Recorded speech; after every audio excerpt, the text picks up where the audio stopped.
Well, hello there. My name is Cathy Baillargeon. I am the owner of Virtual Cathy and your resource for all things virtual assisting.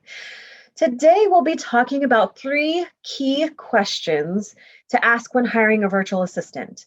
So these questions are going to, there's a ton actually of questions you could ask, but these are kind of the 3 main questions that I find people ask the most about that kind of helps with operations, expectations, and budget.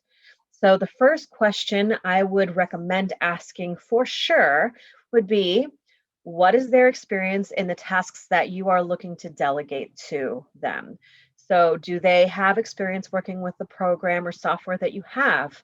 What kind of experience do they have in streamlining a potential process that you might have?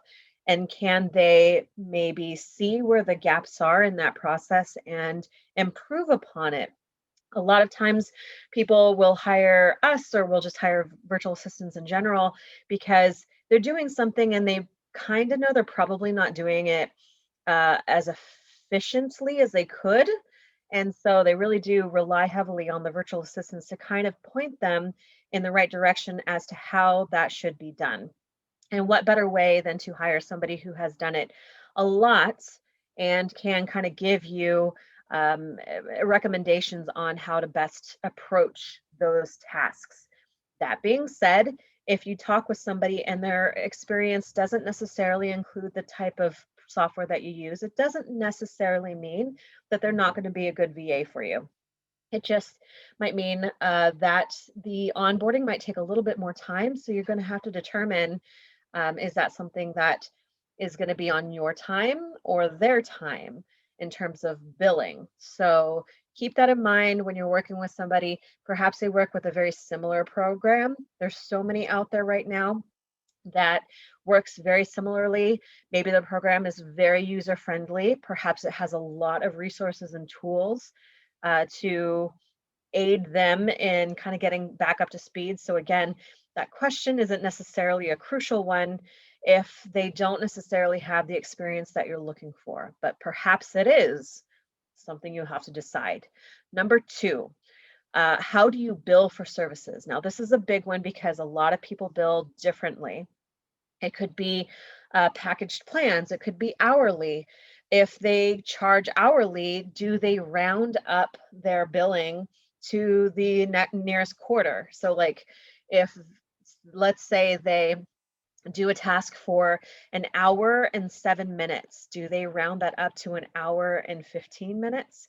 Because if they do that, you can see that, wow, that could cost you a lot down the road. So, do they bill to the minutes? Do they bill to the hour? Do they bill to the quarter? Definitely something that you want to ask and make sure that it is right for your budget.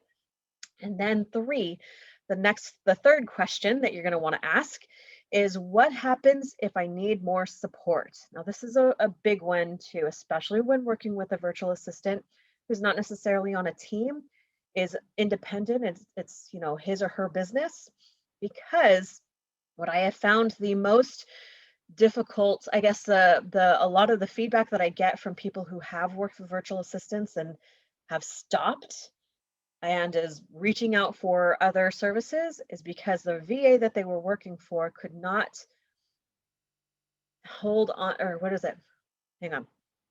The VA that they're working for couldn't take on more work than what the person needed. So, like, the person's needs grew, their VA couldn't handle all the work, and then they're stuck looking for another VA. So keep in mind asking this question: what kind of contingency plans are there if you get to a point where you need more assistance, admin assistance? Does that mean, will that person have the capacity to grow with your business, take on more work as it comes up, or can they pair well with another virtual assistant if you bring another person on that's not necessarily related to them? So keep that in mind. Ask them what their plans are should you grow and they're not able to continue working with you. So those 3 questions, those 3 key questions again. One is, what is your experience in these tasks? 2, how do you bill for services? And then 3, it looks like my hand, my like monster hand, right? Like it's it's so big. And 3 is what happens if you need more help. So those 3 questions will be really helpful in helping determine if this person's a good fit for you and your business to move forward. And if you want additional questions, I actually have a checklist that has 10 questions that you can ask all the virtual assistants that you're going to talk about to help really determine that. So check in the bio below, and it's going to be a checklist, how to stop wasting money on your VA. Download that. It's just a free download and be able to feel like you have a good amount of questions that you can ask that can really help serve you in choosing the best fit. So I hope this has been helpful. We will see you next time. Feel free to subscribe if you find all of this helpful and you would like to continue learning more about how to work with your virtual assistant. And we will see you then.